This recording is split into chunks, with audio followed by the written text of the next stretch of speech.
Dear students, welcome to another lecture of Mechanics of Solids. We are stepping into module 2. The first topic that we will discuss is related to temperature stress. So basically the idea is if you try to heat an object, okay, so as the temperature rises, what's going to occur is there is going to be increase in length. Okay, if it is free to expand, there will be increase in the length, or you can call it as expansion. Expansion is going to occur, and if you cool it, that is there is a decrease in temperature, there is going to be a decrease in the length, or there is going to be contraction. Now a quantitative measure of this change in the length or strain can be obtained as the temperature strain is proportional to the change in temperature.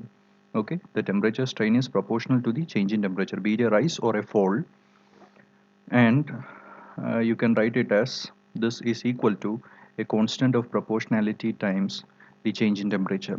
Now alpha is known as the coefficient of thermal expansion, and it is a material property. For example, alpha of steel is 1.2 into 10 raised to minus 5 per degree Celsius. Okay, it simply represents the extent of thermal strain per degree change in the temperature. Okay, so that is coefficient of thermal expansion. Again, if you want to get the change in length due to change in temperature, change in length due to change in temperature, let us call it as delta T. This is equal to the temperature strain multiplied by the length, which is equal to alpha delta T into L. Okay, so this is an expression for the temperature change in length due to change in temperature. Here again, if you notice, this expression is independent of the area of cross section. Okay, so this expression you can see is independent of area of cross section. It simply means that two bars of the same length and same material, if they are having different cross sectional area, uh, their change in length is going to be the same. Irrespective of their cross sectional area, their change in length is going to be the same. So this idea have to be kept in mind. Now we have talked about the temperature strain. Now let us talk about the temperature stress. So before we do that, let us try to apply this, and through our application, let us try to understand the nature of stress that is developed. So let us consider a bar. Let the length of the bar be 1 meter. Cross sectional area, let us say it is 100 mm square, and let the material be steel. So alpha s is equal to 1.2 into 10 raised to minus 5 per degree Celsius. Okay, so that is the coefficient of thermal expansion. And let us say there is a rise in the temperature. Let us say there is a rise in the temperature of delta T is equal to 100 degrees Celsius. So there is a 100 degrees Celsius rise in temperature. So what is going to happen to this? Because there is a rise in temperature, there is going to be an increase in the length. And this is free to expand. Let us say the bar is free to expand on both sides. Okay, the bar is free to expand on both sides. So let us say this is case number 1. So now what's going to occur is the bar is going to expand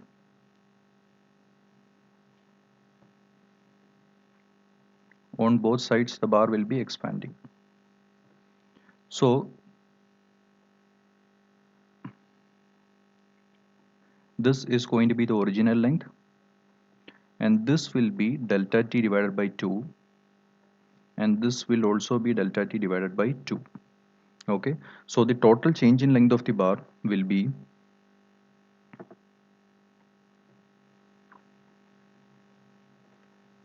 the total change in length will be delta t by 2 plus delta t divided by 2, that is equal to delta t, and we know the expression for delta t as alpha into delta t into L.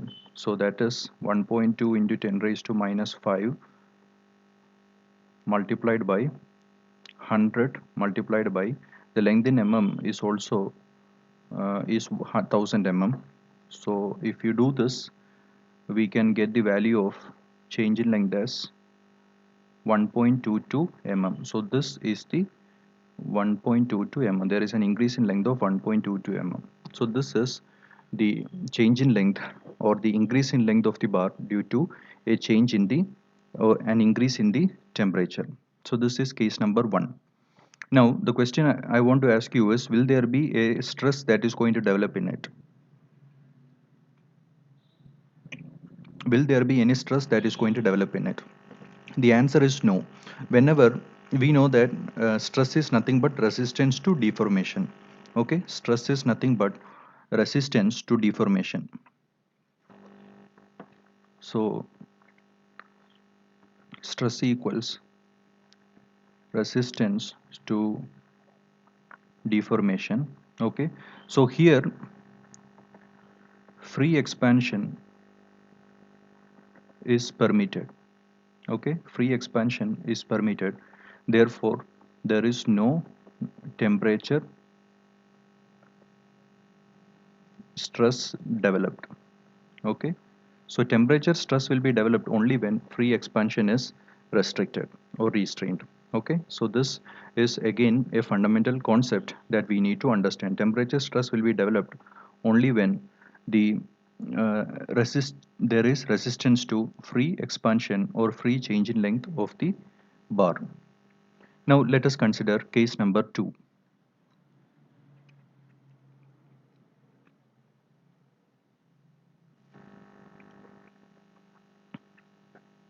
Case 2 is the bar is fixed at one end. So case 2 we are going to consider is, this is the bar. Let us say bar is 1 meter, 100 mm square is the diameter, and it is made of steel. So 1.2 into 10 raised to minus 5 per degree Celsius is the coefficient of thermal expansion, and there is a rise in temperature of 100 degree Celsius. Now in this case also it is going to expand, and let us say the expansion is delta T. Okay, so we know the expression for delta T. Delta T is equal to alpha into delta T into L.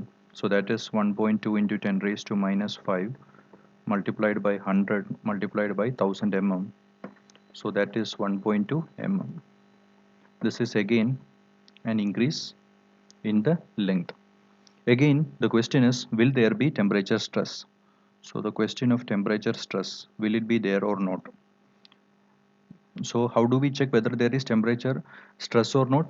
The question is there is the free expansion permitted or not? If we look here, uh, though expansion is not permitted on this side, there is expansion permitted on this side. So it doesn't matter. The only question is whether the bar is somehow allowed to freely expand. So here also the bar is allowed to expand fully. As a result, we say that there is no temperature stress that is developing because free expansion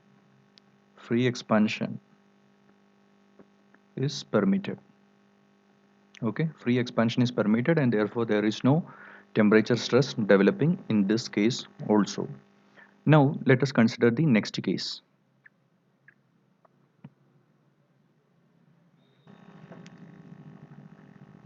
Case 3 is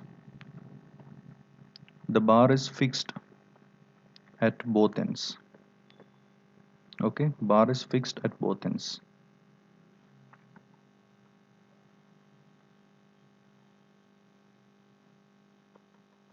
Again, the length of the bar is 1 meter, and the coefficient of thermal expansion is 1.2 into 10 raised to minus 5 per degree Celsius. Let us say the area is 100 mm square. So these are the details of the bar. And now how do we analyze this? The bar. So here, let us assume a condition wherein the bar there. Let us say there is a rise in the temperature of 100 degrees Celsius. Okay. Now, if the bar was freely allowed to expand, it would have expanded like this. Okay, if it was freely allowed to expand, it would have expanded like this, and this would have been the temperature elongation of the bar due to temperature rise. Now, because there is a restraint, what has happened is expansion has been restrained. So what is the extent of expansion that is restrained? The extent of expansion that is restrained is this delta R, extent of expansion that is restrained. And what has restrained this expansion? This support. That means the support is offering some kind of a force that is restraining the expansion. And how do you restrain expansion? So if you have to restrain expansion, the nature of force will be compressive in nature. So simply means that whenever expansion is restrained, the bar is going to experience a compressive force in it. Okay. So if you want to express this, we know that delta is equal to PL by AE. So in terms of the stress, we can appropriately represent it as sigma L by E. So whenever there is a restraint, that restraint deformation can be expressed as the corresponding stress into L by E. So this has to be always kept in mind. Okay, how do we represent the restraint deformation? Once again, if there was no fixed support or restraint, it would have freely expanded like this, which is the temperature expansion. And because there is a restraint, the restraint is going to prevent the expansion. So the restraint expansion is delta R, and that can be expressed in this manner. Okay. Now we need to quantify the stress that will develop in the bar. So the restraint deformation is equal to delta T, which we are getting it from the figure. Okay, so delta T we know the from the previous example, it is 1.22 mm. So the temperature stress that has developed is sigma into L divided by E. E for steel is 2 into 10 raised to 5. So this is 1.2. So the temperature stress that has developed is, if you simplify this, you will get it as 240 Newton per mm square. Okay, so this is how you find out the uh, temperature stress that is developed due to the restraint that is offered to free expansion of the bar. Now let us consider the next case.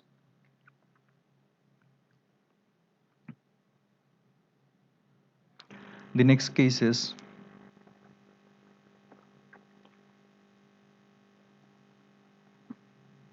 partial restraint or yielding supports. Okay, there is partial restraint or yielding support. Simply means that some expansion is allowed, though not complete expansion. Okay, so let us consider a case wherein we have a bar 1 meter in length, 100 mm square cross sectional area, and that is having again made of steel,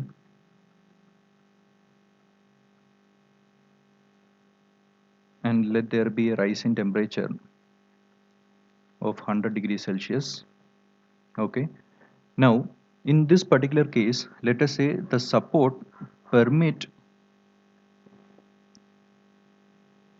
a yielding. Okay, support is going to yield, or support is going to permit deformation of, let us say, 0.2 mm. The supports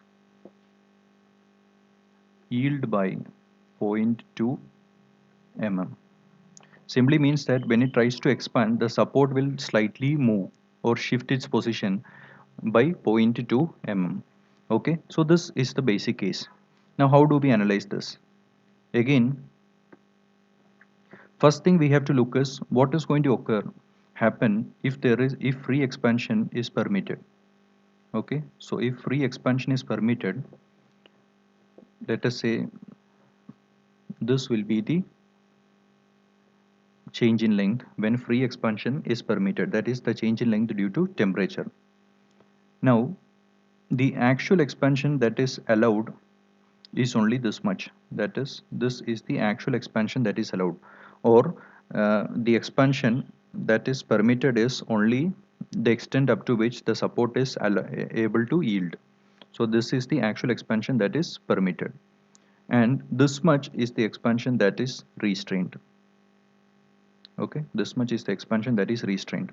And whenever expansion is restrained, the nature of force that will develop is compressive in nature. The bar is going to experience some compressive stress, and that stress and the restrained deformation is related by the expression sigma L by E. Okay, now let us try to write an expression for the restrained deformation. Sigma R is equal to sigma L by E. This is nothing but delta R from the figure is equal to delta T minus delta A.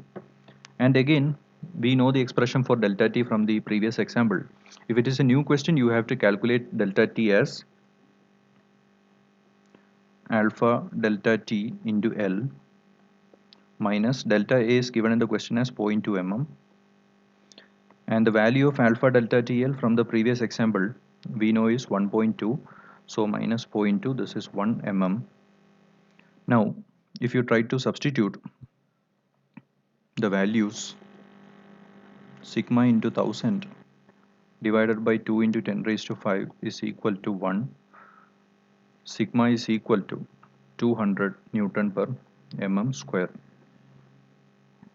Again, this force is compressive in nature. Okay, so hope the ideas are very clearly conveyed. If you compare this case and the previous case, when there was complete restraint, the stress was 240, and when there is no restraint, the stress is 200. I mean, when there is partial restraint, the stress is 400.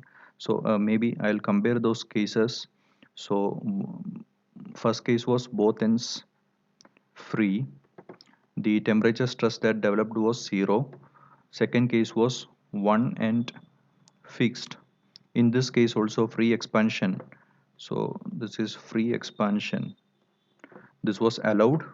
In this case also free expansion is allowed, and the temperature stress is 0. The second case is uh, full restrained, full restrained, and in this case free expansion is not at all allowed, and therefore the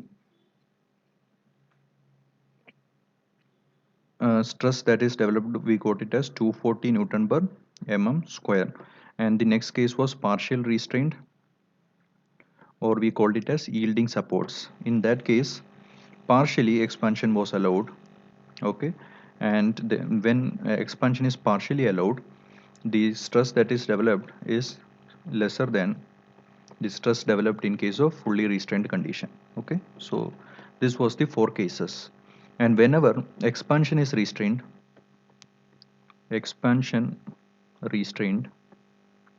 the nature of stress is compressive. Okay, and whenever shortening is restrained, vice versa, so and vice versa. So whenever shortening is restrained, the nature of stress that is going to develop will be tensile in nature. So the case of shortening restrained, I would recommend you to do it as a homework. For the same calculation, you could try doing it. Maybe I'll illustrate it slightly here. So next is shortening due to fall in temperature. So case 1, we will compare case 1 and case 2 together. Okay, case 1 is, this is case 1. So the total length is L, and because of the change in the temperature, there is going to be shortening, and the shortening that is going to occur will be, this will be delta t divided by 2, and this will be delta t divided by 2. Now in case the bar is fixed at one end, and this is the total length, in this case this will be the total delta t. So in both these cases, what is going to occur is shortening is not restrained. Okay, shortening is not restrained. Therefore, there is no temperature stress. Okay, so shortening is not restrained, and therefore there is no temperature stress that is developing. Now, case 3 is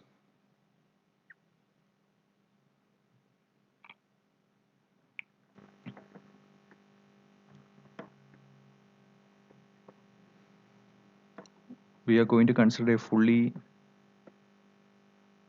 restrained condition.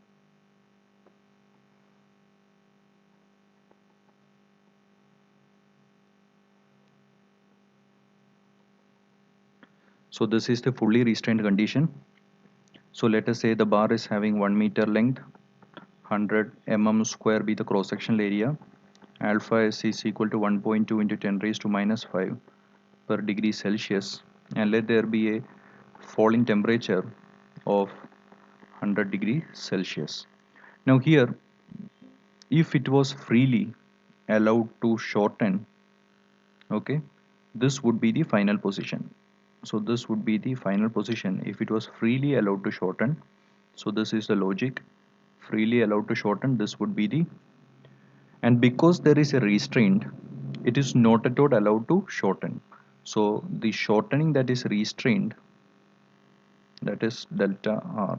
So this is equal to, we know that it is sigma L by E. So delta R is nothing but, delta R is here the shortening restrained. Okay, earlier it was the expansion that was restrained, here the shortening is restrained. And how does shortening restrained? Shortening is always restrained by tensile forces. Okay, so the support is going to offer a tensile force. Okay, and the nature of this stress will be tensile in nature. Again, what you can do is you can calculate this tensile stress. How do you calculate? You have to equate the delta R is equal to delta T. From the figure you can see delta R is equal to delta T, and we know the magnitudes already from the previous example, it was 1.2, and the you can substitute delta R as sigma L by E. If you substitute the values, you will get sigma is equal to 240 Newton per mm square. Now the difference here is, in the previous example it was compressive in nature, now that stress is tensile. That is the difference. Okay, if we consider case 4,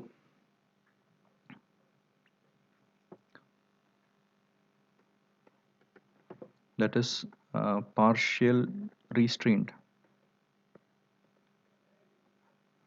So here again we have a support here.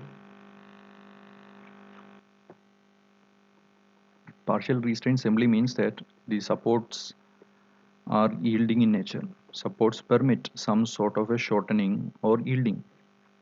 Okay, so if you look, let us say in this particular case the support is yielding by 0.2 mm.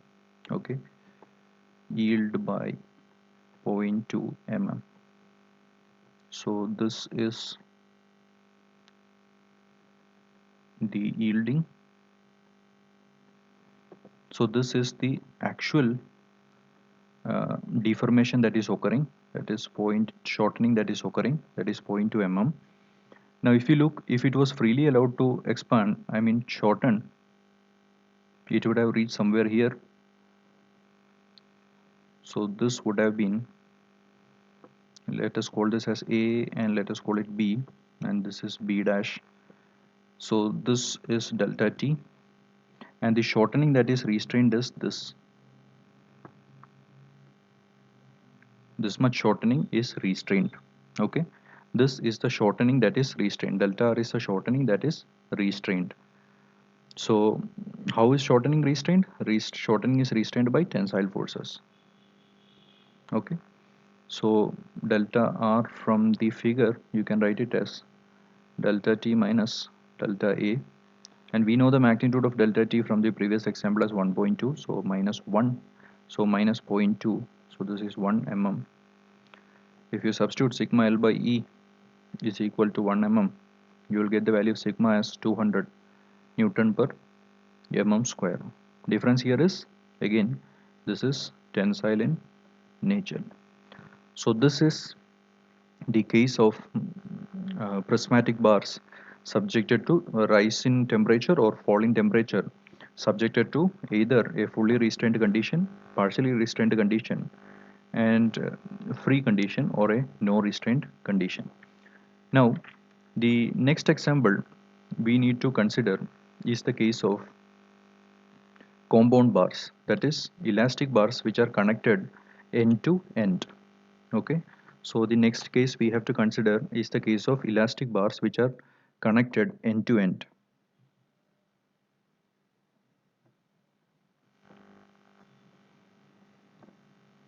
So the length of this is 800 and the length of this is 400.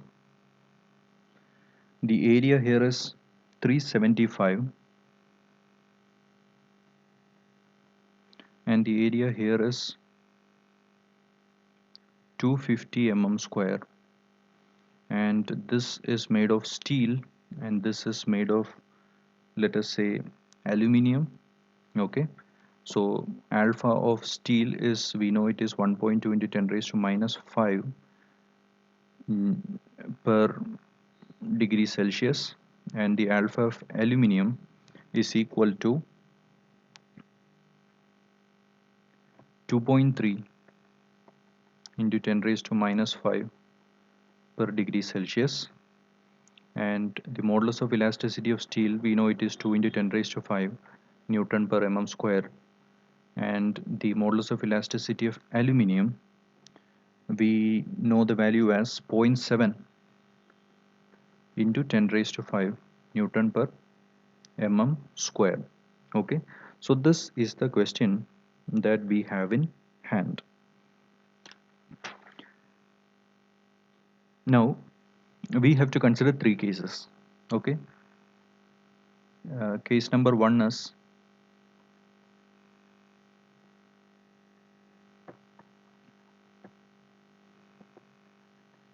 no restraint condition, so this is case number one. Case number two is fully restrained, and case number three is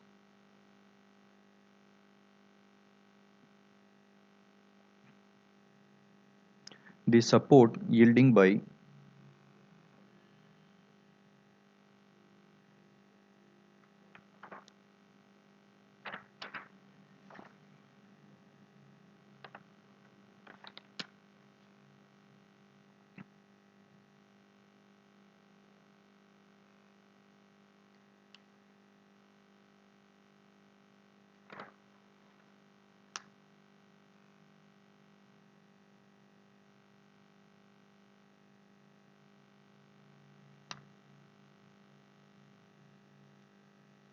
0.25 mm. Let us say the support is yielding by, so yield by 0.25 mm.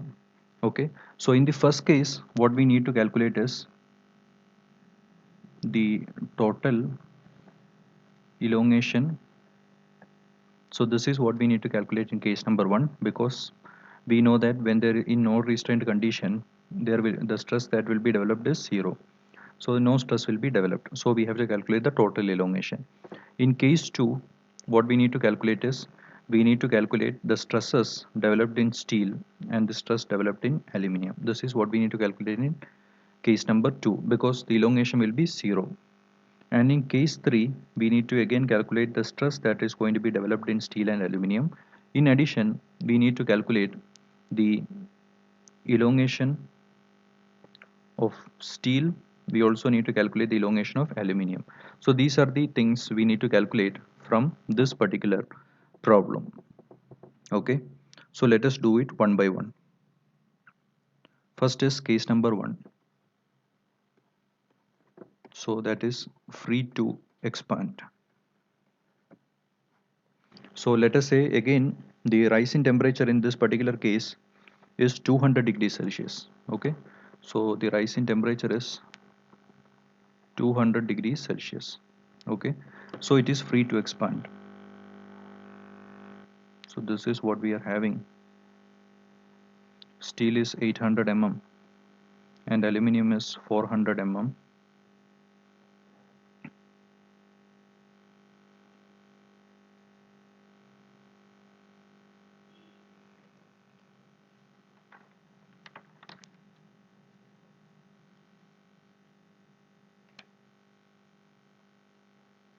Sorry, the rise in temperature is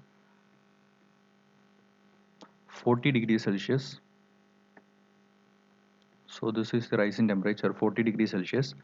So the steel is 800 mm and the aluminum is 400 mm. This is aluminum, this is steel, and here it is 2.3 into 10 raised to minus 5 per degree Celsius, and this is 1.2 into 10 raised to minus 5 per degree Celsius.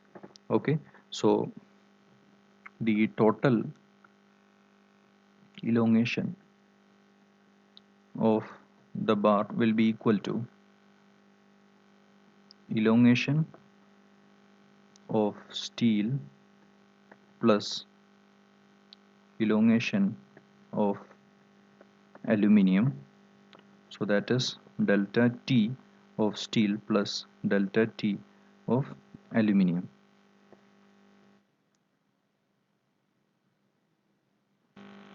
So we know delta T of steel is alpha of steel into the change in temperature multiplied by the length of steel plus alpha of aluminium multiplied by delta T into length of aluminium.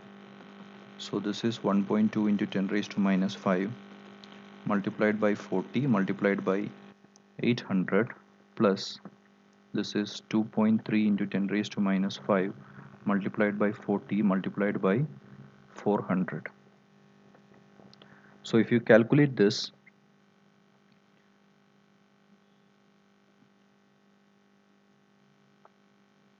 we would be getting the value as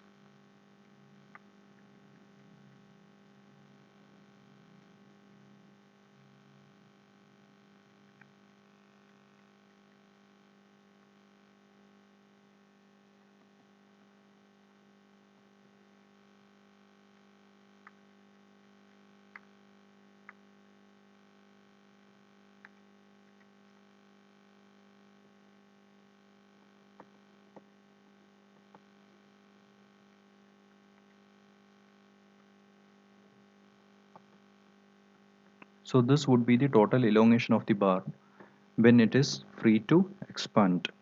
Okay, now let us, so the first part of the question is over. Now let us go to the second part of the question.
So these are the various data that is available for us.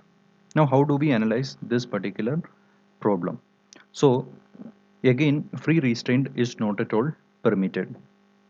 Now here we are having it rise in the temperature. Okay, this is the rise in the temperature.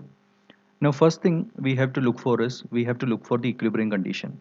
So if you look into the equilibrium, we are having multiple bars, and if you look into the equilibrium condition, the entire system is in equilibrium, and therefore whatever is the force that is acting on the steel will be same as the force that will be acting in uh, at every point inside it. The nature of forces will be equal and opposite. That means throughout the bar the total force that is going to act will remain the same for equilibrium. Okay, so for equilibrium, the force in steel is equal to the force in aluminum. So force in steel is sigma s into as is equal to the force in aluminum, that is sigma aluminum into area of aluminum. So we can write it as into, this is 250 is equal to, so we can get an expression connecting sigma s and sigma aluminum as sigma s is equal to 1.5 sigma aluminum. So this is our expression number 1. Okay, so this is our expression number 1.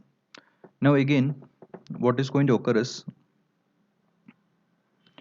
we are having a case wherein the bars are subjected to, again if you look, there are two unknowns are there. We have sigma s and aluminum, sigma of aluminum. There are two unknowns, and we require one more equation to solve the problem. The first equation we have obtained by considering the equilibrium of the bars, and the second equation, like other problems, we have to obtain from the consideration of compatibility or the nature of the deformation that is going to take place. And we know that this is a case of expansion. So if it is a case of expansion, so we already know if it is allowed to freely expand, delta t is going to occur, and if there is restraint, so this is the expansion that is permitted or allowed, and this is the expansion that is restrained. So in case of expansion, we know that delta A is equal to delta T minus delta R. Okay, so this idea has to be kept in mind. So now let us try to see. Here if you look,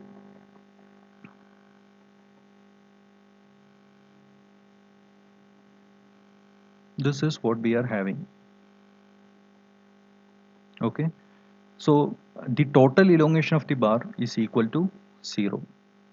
So total elongation is equal to the actual elongation of steel plus the actual elongation of aluminum. Okay, so total elongation is 0 because it is fully restrained at both the ends, and the actual elongation of steel is this, and the actual elongation of aluminum is this. And we know from this particular expression we can replace it as, so delta as can be replaced as delta t of s minus delta r of s. So this is the replacement for delta a of s, plus delta a of aluminum can be replaced as delta t of aluminum minus delta r of aluminum. Okay, and these two is equal to 0.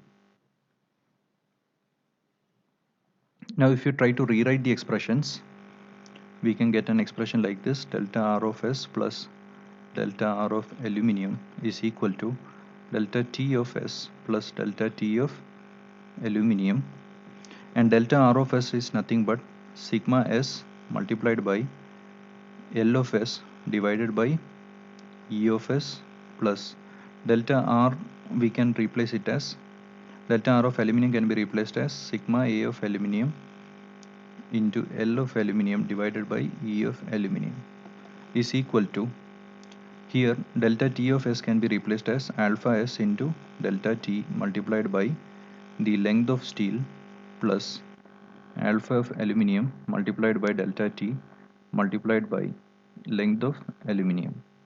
So now if you substitute the different values, we know that sigma of steel is 1.5 sigma of aluminium.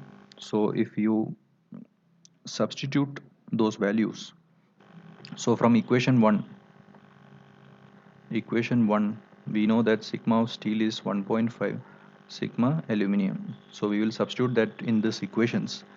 So sigma s can be replaced as 1.5 sigma aluminium into length of steel is 800 divided by E of steel is 2 into 10 raised to 5 plus sigma aluminium multiplied by length of aluminium was 400 divided by E is 0.7 into 10 raised to 5 is equal to alpha is 1.2 into 10 raised to minus 5 multiplied by the rise in temperature was 40 multiplied by length of steel was 800 plus this is 2.3 into 10 raised to minus 5 multiplied by 40 multiplied by 400.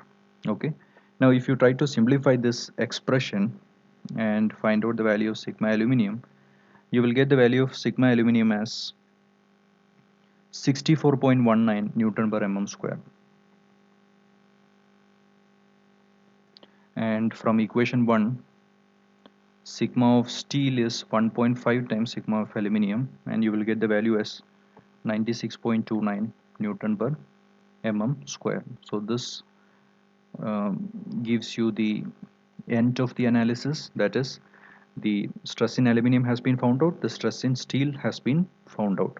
So these are the stresses that are going to develop in the aluminium as well as the steel bar because the elongation is fully restrained. Okay, so this is the answer for case number 2. Now let us go to case number 3 wherein yielding of the support is permitted. So next is case number 3. So we have steel here, we have aluminum here, and here is the support, and the support is allowed to yield by 0.25 mm. We need to calculate stresses in steel, stresses in aluminum. We also need to calculate the delta of steel, that is the actual elongation of steel as well as the actual elongation of aluminum. So these are the things that we need to calculate. Okay, so again let us try to see how to solve this problem. So first of all, we are having two unknowns, that is sigma of steel and sigma of aluminum. First relation between them has to be obtained from the equilibrium. So if you look into this, for equilibrium at every point the forces has to be equal and opposite, and if you consider this particular junction, we will see that the force in steel should be equal to the force in aluminum. So in this junction between the two bars between steel and aluminum, the force in steel should be equal to the force in aluminum. So from equilibrium, the force in steel should be equal to the force in aluminum bar. So sigma S into AS is equal to sigma aluminum into area of aluminum, and this expression we had already derived, that is sigma S is equal to 1.5 times sigma aluminum. So this is our equation number 1. Okay, now we have one equation connecting sigma S and sigma aluminum. We require one more. We have two unknowns, so we require one more equation to solve the problem, and that is obtained from the compatibility, okay, or the relationship connecting the displacements. So the actual elongation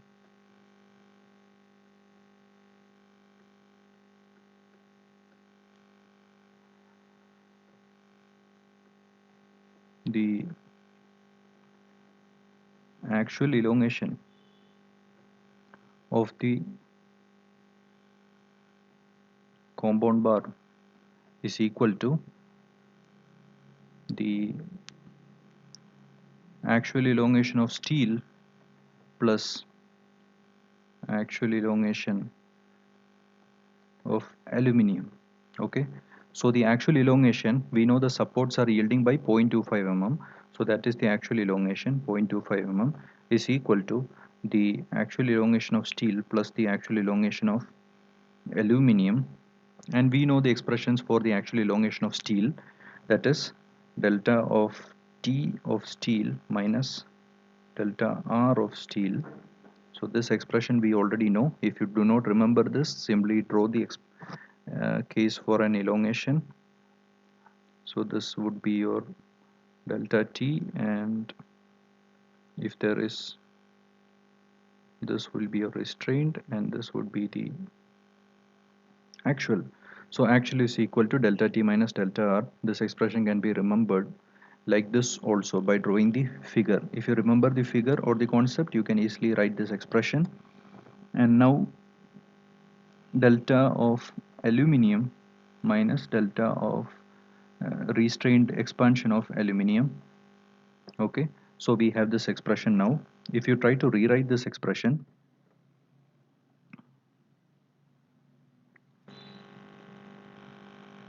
delta R of steel plus delta R of aluminium is equal to delta T of steel plus delta T of aluminium minus 0.25. So again, what you have to do is you have to substitute the various values.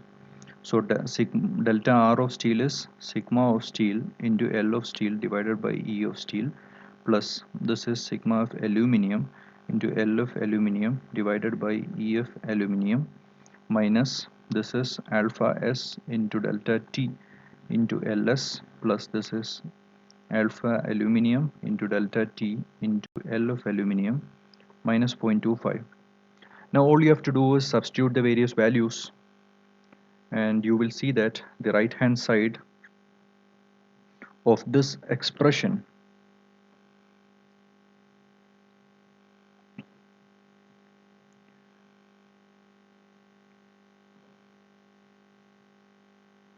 you can do the calculations. If you do the calculations, you will be getting the values of sigma of steel as 64.28 Newton per mm square, and you will be getting the value of sigma of aluminium as 42.85 Newton per mm square. So this will be the values that you are going to get. Okay, so these are going to be the values that you are going to get when you solve this particular equation. The solution is similar to the solution of the earlier part, so that's why I'm not doing it. You can substitute the values and do it. You will be getting the value as sigma of steel as 64.25, which is 1.5 times the sigma of aluminum, which is 45.85. Now if you want to calculate the uh, actual elongation of both the bars, you can calculate the actual elongation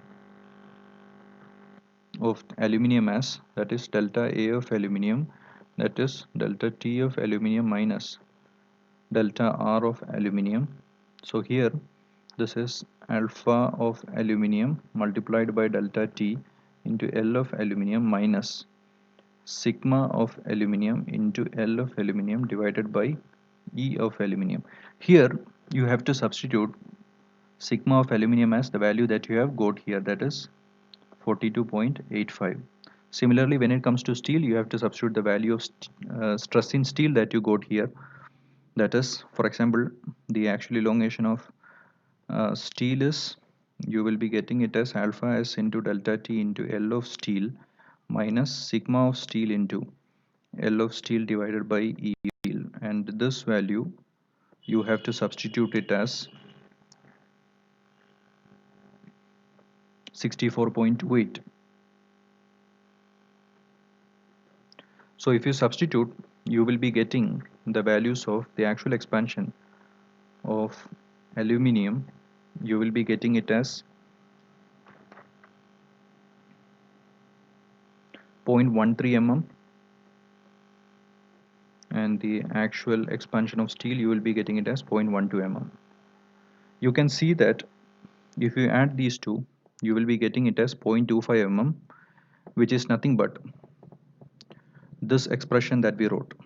Okay, so if you finally get the values and if you substitute in this expression, this expression would be valid, which is the compatibility equation we considered in the beginning.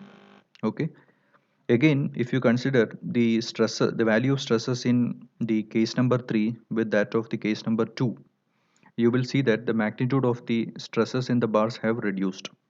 Okay, that is because the temperature stresses will be highest in fully restrained condition, and when there is partial restraint or some expansion is permitted, the stresses are going to be lesser. Or simply put it, these temperature stresses that are going to develop is proportional to the extent of deformation that is restrained. Okay, so hope the idea is clear. Now, the final case we need to consider is the case of composite bars. So last case is analysis of composite bars. So this is the last case we need to consider, the analysis of composite bars. So let us consider a composite bar. Before we go to a numerical, let us consider a composite bar. So let us say this is steel and let us say this is brass. The alpha of brass, let us say it is 2.03 into 10 raised to minus 5 per degree Celsius, and we know the alpha of steel as 1.2 into 10 raised to minus 5 per degree Celsius. So if freely allowed to expand, if we consider two bars of steel and brass both having the same length, if it is freely allowed to expand subjected to the same change in temperature, which one will be having more change in length? The change in length will be more for brass compared to that of steel. Simply put it, the one which is having more coefficient of thermal expansion will be having more rise in more change in length. Okay, so now let us, with this concept, let us try to see the analysis of composite bars. So this is brass and this is steel. Okay, let the area of brass be AB and the area of steel be AS. Okay, let us try to do this now. First thing we have to do is, what is going to occur if both of them are freely allowed to expand? So if it is freely allowed to expand, let us say the brass will expand this much, and let us call that as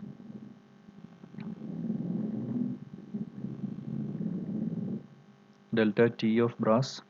Okay, and if steel is freely allowed to expand, it will go to a lesser extent, and let us call it as delta T of steel. Okay, now because it is in a composite, because it is a composite bar, both the bars have to move together. It cannot move independently. That means the final position of both the bars will be somewhere in between. Okay, the final position of both the bars will be somewhere in between these two. So the actual expansion, the actual expansion of brass is this much, and that will be same as the actual expansion of steel. Because it is a composite bar, both will have to expand to the same amount. So actual expansion of steel will be same as the actual expansion of brass. Now what we have to see is, we have to look into the nature of restrained expansion. Okay, so if you look here, if free to expand, brass would have reached here, but because of the restraint, it has come to this position. That means brass has been subjected to a net shortening, or its expansion has been restrained. So if expansion has to be restrained, what is the nature of force that is going to occur in it? It is going to be compressive. Expansion is restrained means the nature of force is going to be compressive. So, and this is the restrained expansion of brass. And if you look in steel, steel, if free to expand, would have reached to this length. However, because of the restraint produced by the composite action, it has expanded to this particular position. Therefore, the restraint expand the because of the restraint, the change in length is this. So this is the change in length of steel because of the restraint, and it has resulted in an increase in the length. So which means the force that steel has experienced is a tensile force. Okay, I hope the concept is clear to you. If both were free to expand, this would have been the position of brass, and this would have been the position of steel. And from this position, the actual position is a reduction in length, and reduction in length is brought about by a compressive force. Okay, in case of steel, the if free to expand, the position would have been this. However, what has occurred is it has increased its length further, which means the nature of force it has experienced is a tensile force. Okay, now in the analysis of this, how do we do this analysis? First thing is we have to go for equilibrium condition. Okay, so from equilibrium, the analysis is the tension in steel is equal to the compression in brass, that is sigma s into as is equal to sigma b into ab. So this will give us one equation connecting sigma s and sigma b. And the second expression, this is very important, the second expression has to be obtained from the compatibility. Okay, so if we look into the compatibility condition, so the actual expansion of composite bar is equal to the actual expansion of steel. This is equal to the actual expansion of brass. Okay, simply put it, if we want to put it in numerical terms, the actual expansion of steel is equal to the actual expansion of brass. And how do we write the actual expansion of steel? The actual expansion of steel, if you look into the figure, is the sum of delta T of steel plus delta R of steel. So this is the actual expansion of steel. And the actual expansion of brass, if you look into the expression, the actual expansion of brass is equal to delta T of brass minus delta R of brass. Now this equation, you cannot by heart this equation. This equation can only be understood if we are able to reproduce this particular figure. So this, the basis of writing this equation is based on this particular figure, and the concept of drawing this figure has to be fully understood. Okay, then only you can easily reproduce this equation while solving the problems. So hope this concept is clear. Once again, if I have to explain it, we have two bars which are having a composite action.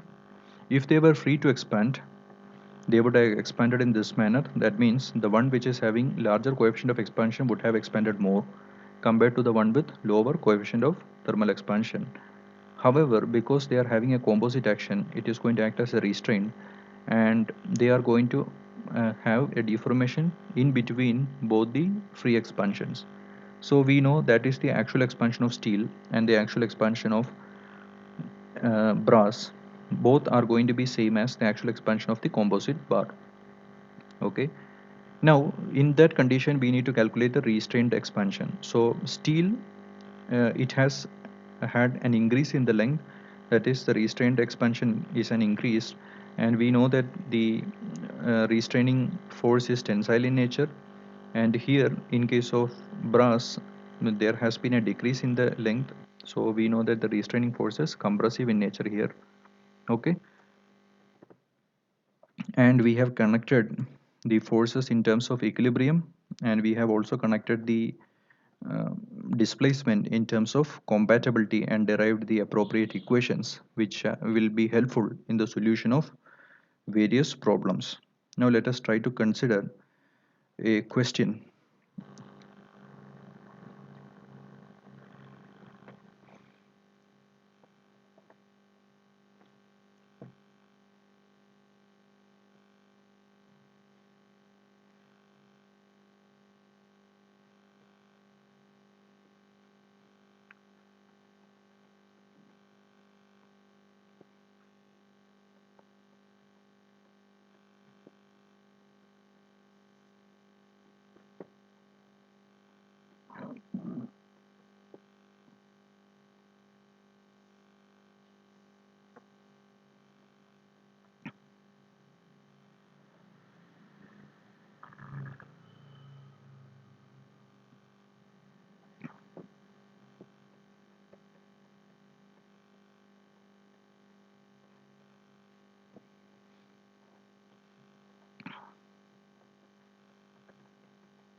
So this is the various values that are given. We are having a composite bar of 300 mm in length, and the area of the brass regions, we have a sandwiched situation wherein the steel is sandwiched between two brass plates, and the area of each brass plate is 108 mm square, and the area of the steel portion is 491 mm square. Okay, this is the cross sectional area. So the rise in temperature is 200 degrees Celsius, and we are also told that there is a tensile force of 10 kilonewton acting on the bar is subjected to the composite bar is subjected to a 10 kilonewton tensile force. Okay, so the question is, we need to calculate the net stresses in the bar as well as the net elongation of the bar. Okay, so we need to calculate the net stresses in the bar. Second thing we need to calculate is the net elongation in the bar. So the very first thing we have to understand is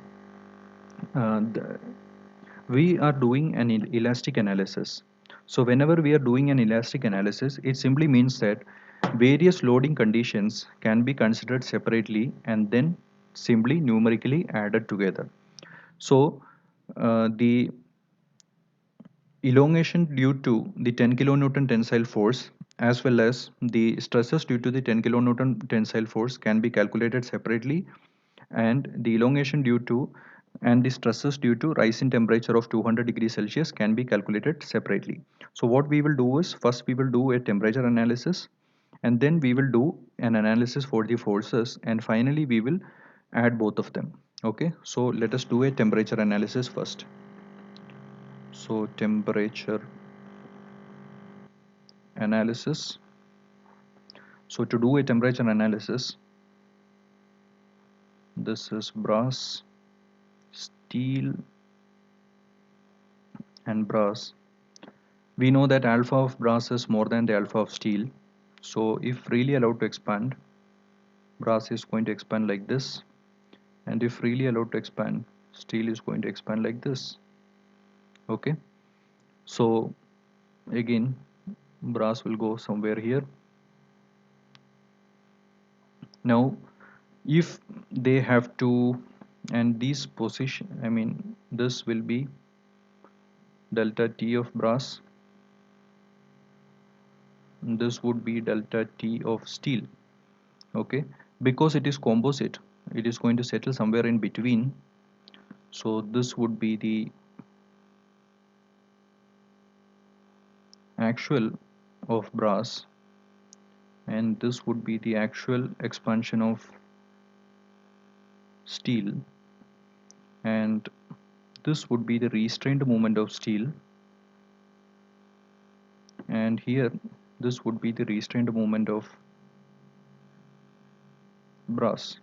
Okay, now let us see the nature of forces that is occurring in both of them. If you look, the brass is subjected to compressive forces, and you can see steel is subjected to tensile force. Okay, so this is what we are seeing. So first thing is we have to go for equilibrium analysis. So if you go for equilibrium, tension in steel is equal to the compression in brass. So the total tension in steel is sigma s into as is equal to sigma brass into a brass. So we have to take the total area here. So that is sigma s into 491 is equal to sigma brass into 108 plus 108. So we can get an expression connecting sigma s and sigma brass as sigma s is equal to 0.44 sigma brass. So this is the first expression that we can develop. Okay, the next expression we have to obtain based on compatibility. So if you look into the compatibility conditions, delta of aluminium, that is the actual expansion of steel is equal to the actual expansion of brass. The actual expansion of steel can be written from this diagram as delta T of steel plus delta R of steel is equal to, in case of brass, if you look in this particular figure, it is delta T of brass minus delta R of brass.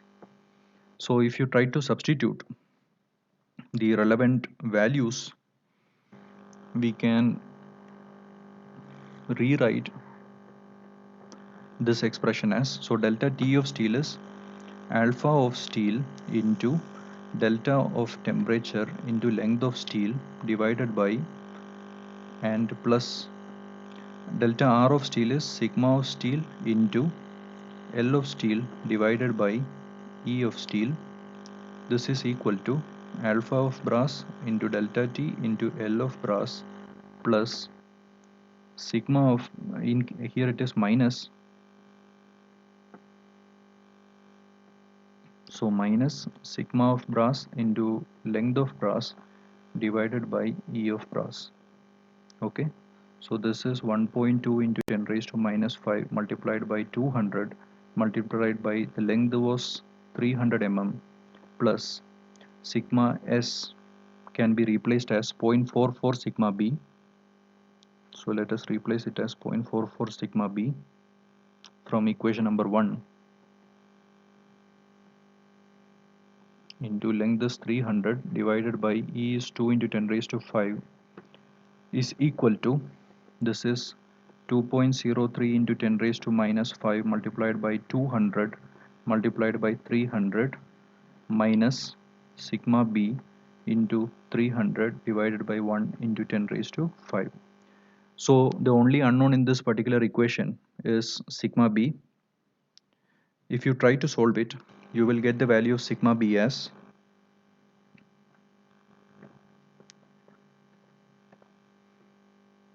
136.06 Newton per mm square, and we know that sigma S is 0.44 sigma B. If you substitute it, you will get it as 59.86 Newton per mm square. So these are the values of sigma S and sigma B. Now once you have the value of these stresses, we also need to know the nature of the stresses, and we know that if you look here, brass is in compression and steel is in tension. So you can write the nature of the stresses as, this is C and this is tension. So here also, to represent that these are temperature stresses, you can put a superfix of T on the top. So these are the temperature stresses. Now if you want to calculate the elongation of the composite bar, the actual elongation of the composite bar is equal to the actual elongation of steel, which is equal to the actual elongation of aluminum, and you can calculate this value if you substitute the various expressions and the stress values. You can get from any of this. This is delta T of, it is not aluminum, it is brass here.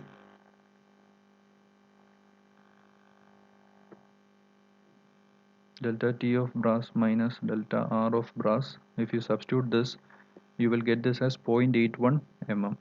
Okay, so this is an expansion. Okay, this is a net elongation.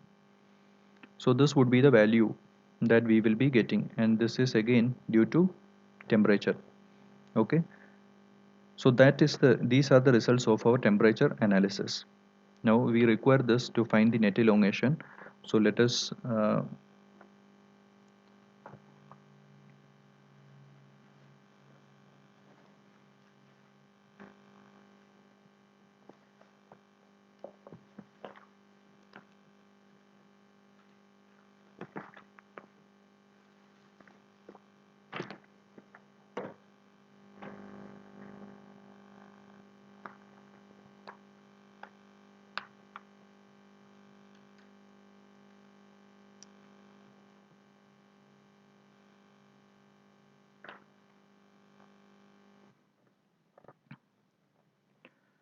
now what we have to do is we have to do the analysis for the loads.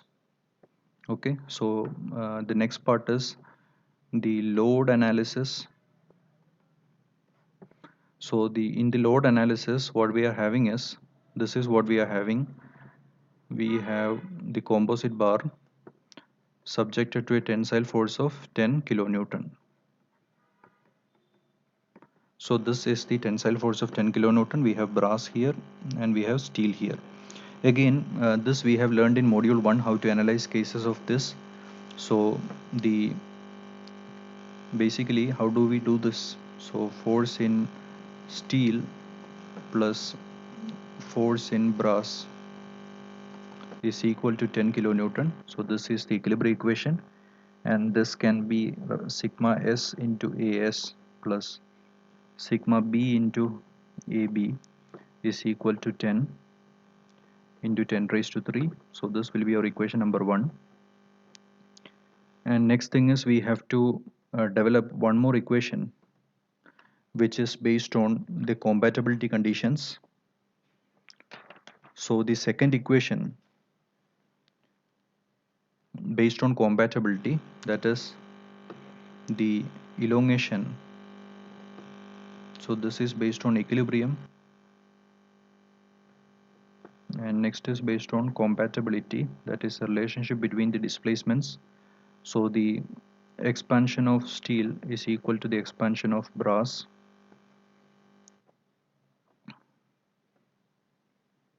that is sigma s into ls by es is equal to sigma b into lb by eb, and ls and lb are the same, therefore we can get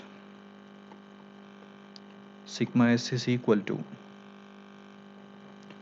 2 times sigma b. Okay, so we can get an expression like this: sigma s is equal to 2 times sigma b. Now if you substitute this value, this expression, in this equation number 1, so we have this equation number 1 here.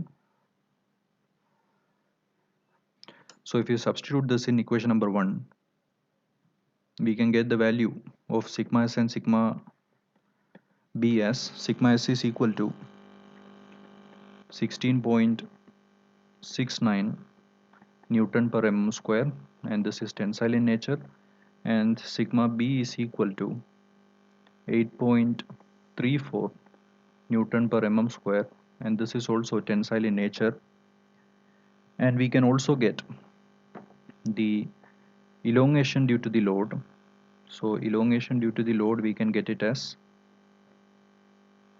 so once we have the stress values, the elongation due to the load can be obtained as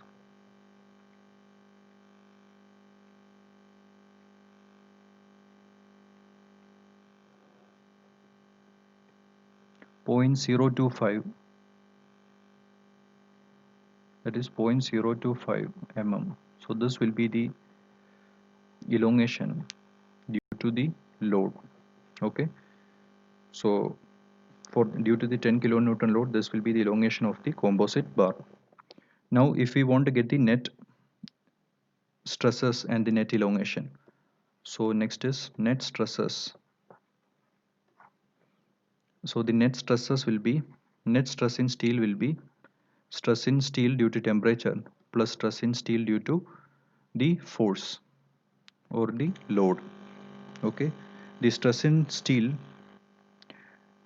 due to the tension, the temperature, the stress in steel due to the temperature was 59.86, and it was tensile in nature, plus here also due to the load, the stress in steel is 16.69, that is also tensile in nature, therefore the net stress will be 76.55 Newton per mm square. Similarly, the stress in brass due to the temperature is plus the stress in brass due to the load.